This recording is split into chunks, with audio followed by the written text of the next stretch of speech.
விஜய்கிட்ட இவங்களோட இதெல்லாம் ட்ராமாவெல்லாம் பலிக்குமா அப்படிங்கிறத தான் காமிக்கிறதுக்காக தான் இந்த ஒரு வாரமாக நம்மளை போட்டு தட்டிக்கிட்டு இருந்தாங்க அப்படிங்கிறது நமக்கு தெரியும். எங்கேயோ இருந்து வந்தாங்க சரி, கொடைக்கானலுக்கு வந்தாங்க சரி, கொடைக்கானலில் வீட்டை பார்த்தாங்க சரி, வீட்டில் வந்து பங்கு கேட்டாங்க சரி, வேணாம்டான்னு சொல்லிட்டு அங்கேருந்து வந்தால் என்ன பண்ணியிருப்பான் நல்ல மனுஷன். கொடைக்கானலில் வீட்டை உடைக்கிறது ரொம்ப ஈஸியாக, என் வீடுன்னு அவ்வளோ தைரியமாக சொல்கிறவன், கோர்ட்டில் நோட்டீஸ் வாங்கியிருக்கிறவன் போய் அந்த வீட்டை தங்கியிருக்கணும். ஸ்டே ஆர்டர் வாங்குறது விற்கிறது தானே, அது என் வீடு தான் அப்படின்னு போய் தங்கியிருக்க வேண்டியதானே. அதை விட்டுவிட்டு அங்கே இருந்து இதிலே ஒரு ஒன்று குடித்தன மாதிரி ஒரு ஒத்த ரூமில் வந்துட்டு ஒட்டு குடும்பத்தை நடத்திட்டு இருக்க ஒரு வாடகை வீட்டுக்கு போய் நான் அந்த வீட்டில் தங்க வேணும்னு சொன்னால் என்னங்கடா.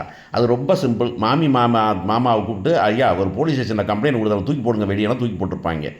இதுக்கு பயந்துக்கிட்டு என்னமோ அந்த கொசுவுக்கு பயந்துட்டு கூரையை பற்ற வச்சுட்ட மாதிரி இந்த மனுஷன் விஜய் அங்கேருந்து கிளம்பி வாங்க வாங்க நம்மளாம் போகலாம் நம்ம வீட்டுக்கு அப்படின்னு நம்ம வீட்டுக்கு கிளம்பி வந்தால் அங்கே உட்காந்துருக்காங்க அப்படிங்கிறது தான் இது வரைக்கும் நடந்த கதை.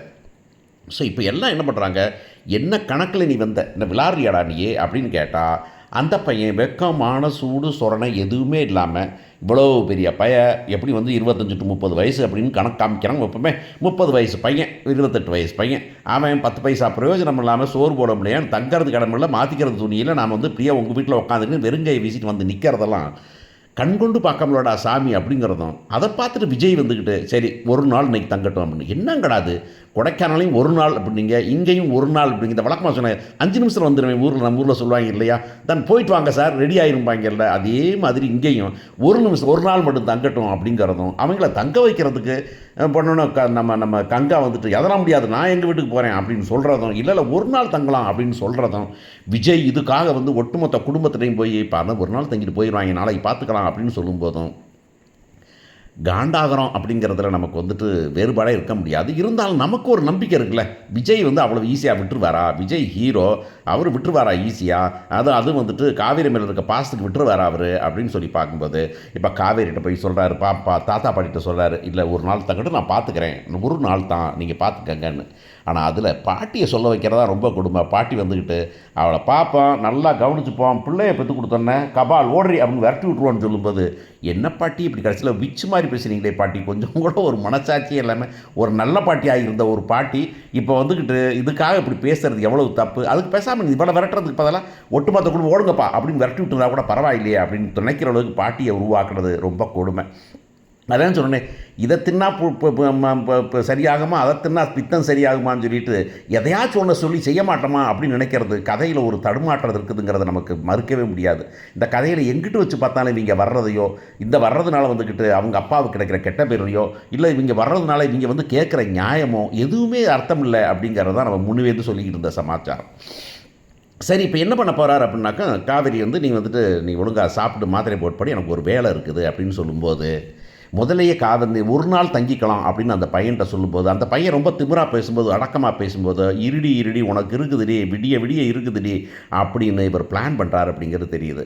ஸோ இவ்வளோ நாள் வந்து ஆஃபீஸை விட்டுட்டு போயிட்டு இங்கே காவேரி வீட்டில் வந்துக்கிட்டு காய்கறி வாங்கி கொடுத்துருந்த இந்த மனுஷன் இன்றைக்கி திடீர்னு வந்துக்கிட்டு கம்ப்யூட்டர் திறந்துட்டாரே அப்படின்னா என்ன பண்ண போகிறாரு அப்படின்னாக்கா, இவர் வந்து நம்மளுக்கு சொன்ன ஒரு ஃபேஸ் ரெக்கக்னிஷன் வச்சுருக்கலாம், பேர்கள் இருக்கலாம், ஊர்கள் இருக்கலாம், இதெல்லாம் வச்சு பார்த்து நம்ம வந்து பண்ணிடுவோம் அப்படின்னு அவர் முடிவு பண்ணிட்டார் அப்படின்னு தெரியுது. ஸோ தன்னுடைய வேலையை தொடங்கிட்டார் அப்படிங்கிறது. நீ தொடங்கின பிறகு நடுராத்திரியில் கூட அவர் வந்துட்டு நிவீனை கூட ஹெல்ப்பு கூப்பிடலாம், இல்லை நிவீன்கிட்ட வந்து ஒரு சில டாக்குமெண்ட்ஸ் கொடுத்து விசாரிக்க சொல்லலாம், இல்லை ஒரு இன்ஃபர்மேஷன் கொடுத்து அதை பற்றி டேட்டா கலெக்ட் பண்ண சொல்லலாம் அப்படின்னு தோணுது. அந்த மாதிரிலாம் பண்ணும்போது தான் இந்த மகாநதி கதையும் இந்த விஜயோட கதையும் விஜயோட மேலே நம்ம வச்சுருக்கிற மரியாதையும் காவிரி மேலே வச்சுருக்கிற பாசமும் இதெல்லாம் வந்துக்கிட்டு சரியாகணும்னா இவங்க கொஞ்ச நாச்சும் புத்திசாலித்தனமாக செயல்படணும். எப்போ பார்த்தாலும் லக்கிலேயே வந்துட்டு பழம் விழுன்னு பார்க்கக்கூடாது அப்படின்னு நமக்கு தோணுது. ஸோ இதைத்தான் பண்ணுவாங்க அப்படின்னு நம்புகிறேன் நான். எனக்கு லேப்டாப்பை தொடங்கி வச்சுருந்த சைஸ் எனக்கு அப்படி தான் தோணுச்சு. ஏமாந்துட மாட்டேன் நம்புகிறேன் நான். ஓகே இப்போ பண்ணிட்டு இவர் வந்து எல்லாம் பண்ணுறாரு, ஏதோ டாக்குமெண்ட் கலெக்ட் பண்ணுறாருன்னு தெரியுது, என்னமோ ஃபோன் பண்ணுறாருன்னு தெரியுது. ஃபோன் பண்ணிவிட்டு சரி அப்படின்னு வச்சுட்டு நிவீன்கிட்ட பேசிவிட்டு சரி நாளை காலையில் பார்த்துக்கலாம் நீங்கள் வந்துருங்க வீட்டுக்கு அப்படின்னு சொல்கிறாரு அப்படின்னு தெரியுது. அடுத்த நாள் காலையில் இந்த அம்மா வந்துக்கிட்டு யக்கா அப்படின்ட்டு வருது. அக்கானா வாயிலே போடுவேன் நான் அப்படின்னு. உன்னை இனி யார் எனக்கு அக்கா, அப்புறம் உங்களை நான் அக்கான்னு சொன்ன தங்கச்சி நான் சொல்ல முடியும், நீங்கள் தானே மூத்தா அப்படின்னு. உடனே மூத்தாவா முகத்திலே போடுவேன் அப்படின்னு அந்த பொம்பளை சொல்ல எல்லாம் கலைபரமாகி கிடக்குது. கலைபரமாகணுன்னு வந்துக்கிட்டு இப்போ நான் என்ன பண்ணுறது அப்படின்னாக்கா, இங்கே பாரு உன்னை என்னடே நீ கட்டாரில் இருந்தீங்க அப்படின்னா, ஏன்னா நம்ம கதை தொடங்கும்போது அப்படி தான் சொன்னாங்க, கட்டாரில் ஒரு ஃபேமிலி அப்படின்னு சொன்னாங்க. இந்த சாரதா என்ன சொன்னாங்க அப்படின்னாக்கா, ஏண்டி நான் நினச்சிக்கிட்டு இருந்தேன் அந்த மனுஷன் வந்து 10 நாள் குடும்பத்தோடு இருக்கார், அங்கே போய் ஒத்தையாக எதை தின்னாரோ, பிரெட்டை தின்னாரோ, பிக்ஸு தின்னாரோ, எதை தின்னாருன்னு தெரியலையே அவருக்கு. பித்தா பிரெட்டை தான் தின்னார் அவர். அந்த பித்தா பிரெட்டை டீயில் தொட்டு தின்னாரா, பாலில் தொட்டு தின்னாரா, நான் வந்து பயந்து நடுக்கிக்கிட்டு கறி எடுத்தால் கூட நான் திங்காமல் உட்காந்துருந்தா அந்த மனுஷன் அங்கே ஒரு குடும்பத்தை வச்சு குடும்பத்தோடு நல்லா தான் வாழ்ந்திருக்காரு அப்படின்னு முன்னுக்கே சொன்னாங்க. இப்போ என்ன பண்ணுறாங்கன்னா, அவங்க வந்துட்டு ஏண்டி நீ பார்த்தா கட்டாரில் வந்த மாதிரி தெரியலையே, காட்டாத்துக்கு வந்து வந்த மாதிரி இருக்குது. கட்டாப்புன்னு சொல்லுவாங்க நம்ம ஊரில், இந்த ஒத்தாடி பாதையை வயலில் இருக்கிறது, வயலுக்கு நடுவில் இருக்கிற அந்த ஒரு புதராக இருக்கிறதெல்லாம், அந்த மாதிரி கட்டாப்புலேருந்து வந்த மாதிரி இருக்கேடி நீயே அப்படின்னாக்கா, நான் எங்கேக்கா கட்டார் போனேன், கட்டார் எங்கே நான் பார்த்தேன் அப்படின்ன மாதிரி இந்த படத்தில் சொல்லுவாங்கல்ல, என்னது துபாயா, அது தூத்துக்குடி பக்கம் திருநெல்வேலி பக்கம் இருக்குது அப்படின்னு சொன்ன மாதிரி இந்த அம்மா வந்து கட்டாரில் தேனியில் தானாக்கா நான் இருந்தேன் அப்படின்னா, தேனியில் தான் குப்பை கொட்டினியா, ஏன்டி இந்த மூஞ்சியை பார்த்தா எப்படி இருந்தாலும் பிடிச்சி, இந்த மூஞ்சியை பார்த்தா எனக்கே பிடிக்கலையேடி, இந்த மூஞ்சி எப்படி பார்த்தாலும் நல்லா இல்லையே அப்படின்னு சொல்லிட்டு நம்ம ஜீவாவும் இவனும் சொல்கிற மாதிரி, நம்ம நம்ம சத்யனை பார்த்து சொல்கிற மாதிரி, எந்த பக்கம் பார்த்தாலும் மூஞ்சி சரியில்லையாடா, பேரும் சரியில்லையாடா அப்படின்னு சொன்னால், இந்த அம்மா திருன்னு முழிக்கும் போதே நமக்கு எல்லாம் தெரிஞ்சு போகுது. அப்போ வராங்க, வந்தோன்னே வந்துட்டு அப்புறம் என்னங்க சொத்தில் பங்கு வேணுமா, பணம் வாங்கிக்கிறீங்களா நீங்கள் அப்படின்னு கேட்க போகிறார் விஜய்.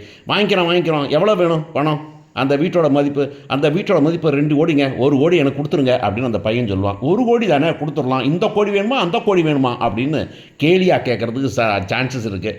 என்ன சொல்லியிருக்கீங்க, விளையாடுறீங்களா, ஆர்டர் வச்சுருக்கிறேன் நான், நீ ஆர்டர் தான் வச்சுருக்கிறேன், நான் அட்டு மொத்தமாக ஒன்று வச்சுருக்கிறேன், உங்கள் அட்டண்டன்ஸே வச்சுருக்கிறேன், நீ எங்கே இருந்த எங்கே பிறந்த, நீ இந்த அம்மாவுக்கு மகனும் கிடையாது, இந்த அம்மா உனக்கு அம்மாவும் கிடையாது, அந்த பிள்ளையும் வாடகைக்கு தான் கூப்பிட்டு வந்துருக்கிறீங்க, உங்களெல்லாம் ஏற்பாடு பண்ணது யார், எல்லாத்தையும் நான் வச்சுருக்கேன்டி அப்படின்னு சொல்லிட்டு, ஏன்டா கட்டார்லன்னா உடனே நம்பிடுவோம் நாங்கள், நீ கட்டாருக்கே போனதில்லை, இவர் வந்துட்டு தேனிக்கே வந்ததில்லை, இவர் கொடைக்கானலோடு முடிஞ்சு போயிட்டார், கொடைக்கானல் மதுரைக்கு போனார், துபாய் போனார், அப்படி எப்படா நீங்கள் பண்ண முடியும், அதெல்லாம் கிடையாது, நீங்கள் ஃப்ராடு பயல்கடா, உங்களை ஏற்பாடு பண்ணது பசுபதி தானே, பசுபதிகிட்ட விசாரணை நடந்துக்கிட்டு இருக்குது, இந்தப்பா உனக்கு வீடு தானே வேணும், இந்த வீடு போ, மாமியார் வீடு இருக்குது உங்களுக்கெல்லாம் அப்படின்னு அம்மா மகன் 2 பேர்த்து கையிலையும் வந்துக்கிட்டு விலங்க பூட்டி விஜய் வந்துக்கிட்டு போலீஸ் ஸ்டேஷனுக்கு மாமியார் வீட்டுக்கு அனுப்பி வைப்பார் அப்படின்னு தான் இந்த வாரம் நம்பக்கூடிய கதையாக நமக்கு இருக்குது.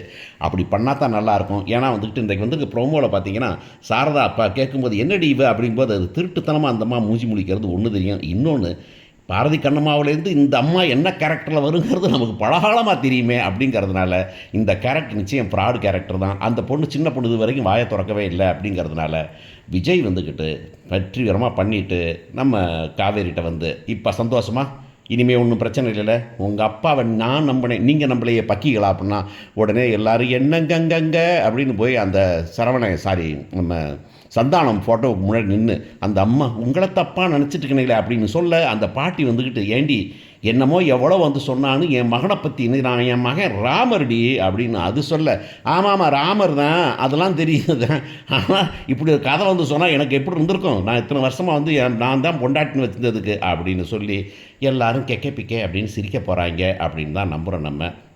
இப்போ தான் நமக்கு தோணுது, சரி இது போயிடுச்சுன்னா அடுத்து யார்ப்பா வில்லன் பார்ப்போம்.